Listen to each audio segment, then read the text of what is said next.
Salam, hər vaxtınız xeyir. Bugün biz sizlə Hitori mövzusunun izahına baxacağıq. Ümumiyyətlə Hitori nədir? Hitori Yapon oyunudur. Onun oynanma qaydası o biri oyunlara nisbətən birazca çətindir. Ancaq onda mən sizə qaydalarını izah edəcəm. Onları da eləyə biləcəksiniz.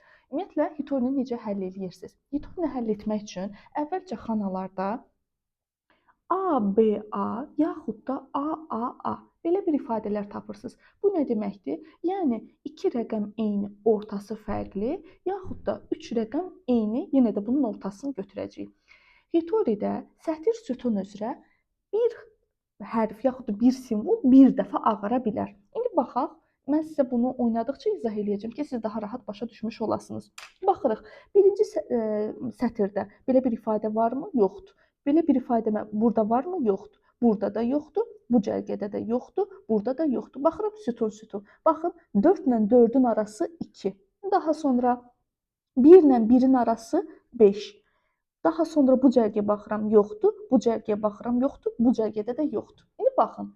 Hitoridə hər sətirdə, hər sütunda əgər bir dənə rəqəm bir dəfə yumrulanıbsa, ikinci dəfə qaralanacaq. Yəni loru dildə izah etsəm sizə, Hitoridə tutaq ki, bir sətir, bir sütun üzrə 4 dənə 2 var tutaq ki. O 2-nin bir dənə 2 ağaracaq, yəni ağ olacaq, seçiləcək. Digər 2 isə qaralanacaq. İndi baxın, bu sətirdə 2 var, düzdürmü? 2-ni ağartmısansa bu 2 qara olacaq. Qaranı belə işarələyirsiniz. Daha sonra 5 bu cərgədə sətir sütun üzrə isə bir dənədir. Hitorinin növbəti qaydası. Hitoridə 2 dənə xana yanaşı qara ola bilməz. Necə? Yəni tutaq ki, bura qaradırsa uşaqlar, nə 1, nə 5, nə 2 heç vaxt qara ola bilməz. O qaydaya əsaslanaraq, əgər burada mən bunu qaralamışamsa, onun mən qonşularını seçirəm. Baxın, bunun ətrafını seçirəm. Seçirəm ki, yəni bu heç vaxt bunlar qaralana bilməzdir. Yenə də baxıram, sətir sütun üzrə hər rəqəmdən bir dənə olacaq. Baxın, burada 1 həm sətirdə, həm sütunda bir dənədir. 2 sətirdə, sütunda 2 dənə 2 var. Birini ağartmışam, biri qaralıb. 2 sətir sütun üzrə bir dənədir. 5 sətir sütun üzrə bir dənədir. Keçirəm növbəti qaydaya. Əgər Hitoridə, baxın, A, B, A, A, yaxud da, məsələn, A-nı verir bu başda, hansısa bir rəqəmdir tutaq. Mən A dediyim mütləq A-nı axtarmalı deyilsiniz. Məsələn, A da başqa bir cərgədə neçə sütundan aşağı, yaxud neçə sətirin qırağında belə bir ifadə verir. Belə bir ifadəni harda görsəz, baxın, imенно bu hissədə. O zaman, baxın, biz dedik ki, Hitoridə 2 dənə qara xana heç vaxt yanaşı qarala bilməz.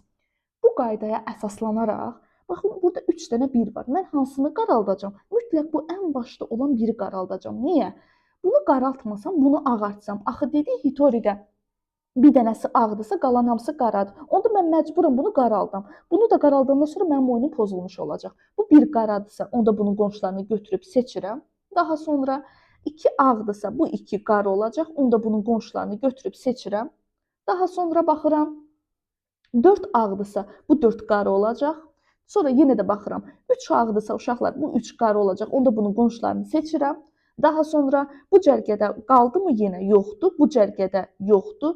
Bu cərgədə həll etdiyim yoxdur. İndi baxırıq sonuncu qaydaya. Sonuncu qaydada baxın, rənglənməmiş xanalardan hər birinə digərindən ancaq rəngsiz xanalarla keçə bilərsiniz. Bir də ki, ona sətir sütun üzrə keçə bilərsiniz. Bu nə deməkdir?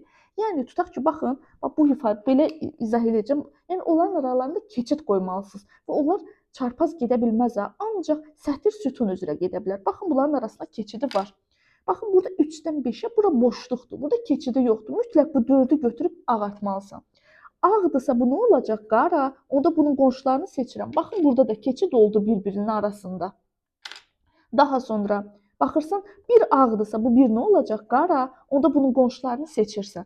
Burada aralarında, baxın uşaqlar, bu cərgənin içində 3 qaradır, düzdürmü? Bu 3 nə olacaq? Ağ. Aydındır? Daha sonra burada ən sonda 3 qaldı, düzdürmü? Bunların arasında keçid olmasın, bu 3 də mütləq ağaracaq. İndi şərti oxuyuruq. Deyir ki, 3-cü sətirdə qaralanacaq xanalarda yazılmış rəqəmi tapın. 3-cü sətir hansıdır? Buradır. 1 ilə 2 olacaq A variantı. Yəni bir də ki, bir şey deyim sizə. Burada şərtdə sizdən nə istəyirsə, onu ən birinci tapırsınız. Fikir verirsiniz, növbəti misallarda elə olacaq. Baxırıq neçəyə, baxırıq biraz çətinlərindən yazaq, sonra bütün suallara qayıdacağıq. Baxaq 4-cü suala. Ən birinci qaydamız nə idi? Qıraqları eyni olan yaxud da ortası fərqli, yaxud həm qıraqları, həm ortası eyni olan ədədləri tapmaqdır. Baxın, 4 ilə 4-ün arası 2, 2 ilə 2-nin arası 4. Bir də yadınızda qalsın, bu misalları ruçka ilə eləməzsiniz, çünki siz qaralanları ruçka ilə eləsəz, ola bilər şərtdə sizə soruşacaq ki, bu cür. Deyəcək, bütün xanalara yazılmış rəqəmlərin cəmini tapın. Siz qaralasaz, onun altında yazılan rəqəmi görməyəcəksiniz. Bu cərgədə baxıram, yoxdur. Burada yoxdur. Burada 5 var. Burada yoxdur. Baxıram sütun. Burada yoxdur. Burada 1 var. Burada yoxdur. Burada yoxdur. Burada 5 var.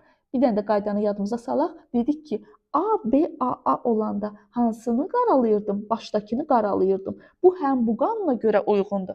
Həm də burada ağdırsa, burada qara olacaq. Daha sonra baxırsınız ki, 2 burada ağdır, 2 qara. Amma burada 2 dənə 2 var. Mən bunların hansının qara, hansının ağ olmasını bilmirəm. Sonra baxırıq növbəti sıraya. 2 burada ağdırsa, bu 2 qara olacaq. Onda mən bunun qonşularını götürüb seçirəm. Niyə qonşularını seçirəm? Çünki Hitoridə 2 dənə qaraxana yanaşı yazıla bilməz. Daha sonra baxıram bu cərgənin içərisində 4 ağdırsa, onda bu 4-lər qara olacaq. Onda bunun qonşularını götürüb seçirəm. Daha sonra dedik ki, rəngsizdə ancaq keçid vasitəsilə keçirsiniz. Yəni baxın, 1 ilə 1-in arasına keçid yoxdur. Ona görə 2 mütləq seçiləcək. Daha sonra 1 ağdırsa, bu 1 qara olacaq. Onda bunun qonşularını seçirəm. Baxın, burada keçid yarandı. Daha sonra bu cərgənin içərisində 4-dən 5-ə keçidim yoxdur deyə 3-ü mütləq seçirəm. Daha sonra bunların aralarında keçid olsun deyə 4 seçiləcək. Baxın, bu cərgədə 4 dənə 2 var. 4 dənə 2-ni istənilən birini qaraldıb yaxud da ağarda bilərsiniz. Təbii ki, qaydanı pozmamaq şərti ilə. Baxın uşaqlar, bunu ağartsam bu qaralanacaq. Onda bunun qonşularını seçirəm. Keçid də yarandı. 2 ağdırsa bu 2 də qara olacaq. Baxıram şərtlərə. Mənə deyir ki, bütün xanalarda yazılmış rəqəmlərin cəmini tap. 4, üzərinə 2 gəlirəm 6, üzərinə 4 gəlirəm 10, üzərinə 2 gəlirəm 12, 13, 15, 17. Düzgün cavab olacaq C variantı. Keçirəm növbəti sualın izahına. 5-ci sualın izahına baxırsınız. Yenə də burada ən birinci axtarıram A, B, A yaxud da A, bu ifadələri. Bu sətirdə yoxdur, bu sətirdə yoxdur, bu sətirdə yoxdur, bu sətirdə yoxdur, bu sətirdə 3 var, bu sətirdə burada da yoxdur. Bura baxıram, bu sətirdə 4 var, bu sətirdə yoxdur, bu sətirdə yoxdur, bu sətirdə yoxdur, bu sətirdə 6 var, bu sətirdə yoxdur. Daha sonra demişdik ki, A, B, A olanda hansı anı qaralayırdıq? Yəni, bu biri qaralayırsınız. Çünki bunu qaralamasam, bunu ağartsam, bunların ikisini gərək qaraldım. Aydındırmı? Onda da mənim hitorim pozulacaq. Çünki hitoridə 2 dənə qaraxana yanaşı yazıla bilməz. Onun qonşularını mühasirəyə alıram. 2 ağdırsa, bu 2 nə olacaq? Qara. Bura qədər yəqin ki, aydındır. Bu qaradırsa, avtomatik bu ağ olacaq. Bu ağdırsa, bu da qaradır uşaqlar. Bu da qaradır. Onda bunun qonşularını seçirəm. Daha sonra baxırıq bu cərgədə. Sətir sütun üzrə rəqəmləri yoxluyursunuz. 2 həm sətirdə, həm sütunda yoxdur. 4 həm sətir, həm sütun yoxdur. Daha sonra baxırıq nəyə? 3 ağdırsa, bu 3 qara olacaq. Onda bunun qonşularını götürüb seçirəm. 2 ağdırsa, bu 2 nə olacaq? Qara. Onda bunun qonşularını götürüb seçəcəm. Daha sonra baxırıq. Bu cərgədə baxdıq. 3-ü həll elədik. 4-ü burada həll etmişik. 4 burada ağdırsa, bu 4 qara olacaq. Onda bunun qonşularını seçirəm. Bu ağdırsa uşaqlar, bu qaradır. Onda bunun qonşularını götürüb seçəcəm. Daha sonra 3 ağdırsa, bu 3 qara olacaq. Onda bunun qonşularını seçirəm. Baxıram ki, burada bir-birinin aralarında keçid var. Bunlar keçidin pozulmayıb. Daha sonra burada keçid olmadığına görə 3-ü mütləq keçid kimi saxlayırsınız. Daha sonra baxırsınız. Baxın, demək, məsələn, 3-dən 5-ə keçmək üçün keçidim yoxdur. Bura qaradır. Ona görə bu 4 mütləq seçiləcək. Daha sonra baxırsınız, burada 2-1 var, 2-5 var. Bu istənilən 5-i ağardıb qaralda bilərsiniz. Məsələn, bu ağ olsa bu qara olacaq. Onda bunun qonşularını seçirəm və keçid də yaranır. 1 ağdırsa, bu 1 də qara olacaq.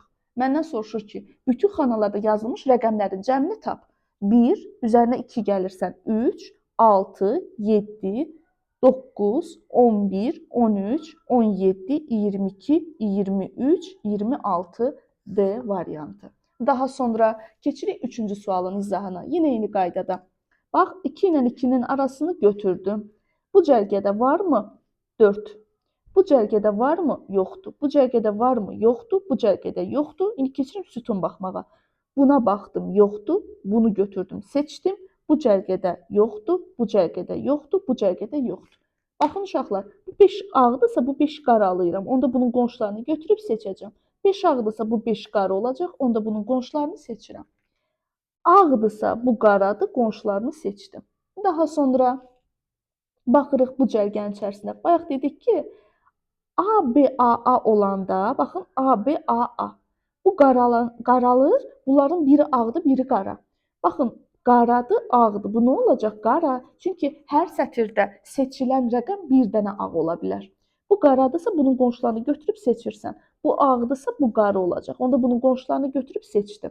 Daha sonra baxırsan, bax 1-dən 4-ə keçid yoxdur. Ona görə 2-ni mütləq şəkildə seçirsən. 2 seçilibsə bu 2 qaralanacaq. Onda bunun qonşusunu seçirsən. Ağdırsa bu qara olacaq. Onda bunun qonşularını seçirsən. Daha sonra 2 qaradırsa uşaqlar bu 2 ağ olacaq. Həm də bunların arasında keçid olsun deyə bunu yazıram. Daha sonra baxırsan bu cərgənin içərisində məndən soruşur 3-cü sütunu. Burada 5-dən 5-ə keçid olmadığına görə bu 3 mütləq seçiləcək. Daha sonra baxıram, bu cərgədə 4. Mənim 4-ü qaralamağa səbəbim yoxdur və 1-dən 5-ə də keçidim yoxdur. Ona görə 4 seçiləcək. Bu cərgədə 3 seçiləcək. Çünki bunların arasında keçid yoxdur. 2 də seçiləcək. Məndən soruşur ki, 3-cü sütunda qaralanacaq xanalardakı rəqəmləri tapın. 3-cü sütun haradır uşaqlar? Buradır. Burada hansı olacaq? Burada ancaq 2 qaradır. Olacaq cavab yalnız 2Y variantı. Baxırıq sonra demək, 2-ci sualın izahına. Yenə eyni qaydada burada eyniləri tapırsınız. Baxın, i ilə i-nin arası T. Bu dəfə sütun gedirəm. Bu cərgədə yoxdur, bu cərgədə yoxdur, bu cərgədə yoxdur, bu cərgədə yoxdur, burada da yoxdur. Baxıram bu cərgəyə, burada R-dir, bu cərgədə yoxdur, bu cərgədə yoxdur, bu cərgədə yoxdur, bu cərgədə də yoxdur. İndi baxın uşaqlar. Mən bunların ikisini seçdim, amma buradan heç bir ipucu əldə edə bilmədim. Hardan baxırsınız, başlama yeriniz harda olur? Hərf harda çoxdursa oradan. Baxın bu O həm sətir üzrə, həm sütun üzrə bir dənədir. Yəni burada da məsələn bunu götürüb seçsəm, düzdürmü? Burada bir dənədir, burada 2 dənədir. Amma məsələn bunu götürsəm, tutaq ki, seçsəm. Yəni bu daha münasib variant deyil. Bunu götürüb seçsəm, bu təkcə sütun üzrə 2 dənədir bundan. Ona görə bu onu birinci götürüb yumrulayıram. Bu yumrudursa bu olacaq qara. Onda bunu da götürüb qaraltdım. Onda bunların qonşularını götürüb seçirəm. Bura qədər yəqin aydın oldu. T ağdırsa bu olacaq qara. Onda bunun qonşularını seçəcəm. Daha sonra baxıram. H ağdırsa bu H qara olacaq. Onda bunun qonşularını seçirəm. Daha sonra bu cərgənin içərisində T ağdırsa avtomatik bu T qaradırsa avtomatik bu ağ olur. Ağdırsa bu qara olacaq. Qaradırsa bunların qonşularını seçdim. Bu O ağdırsa bu qara olacaq. Onda bunun qonşularını seçirəm. Daha sonra baxın T ilə H-a keçid var R. R ilə T-yə keçid yoxdur. Ona görə i-ni seçirsən.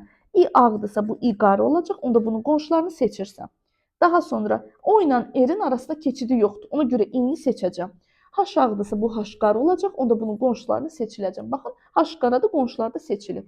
Soruşur ki, məndən 3-cü sətirdə qaralanacaq xanalarda yazılmış hərfləri tapın. 3-cü sətir hansıdır uşaqlar? Buradır. H-la O olacaq C variantı.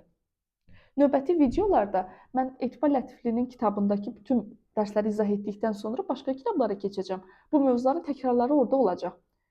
O zaman yenə də Hitor'da sizə videolar paylaşacağam. Uğurlar.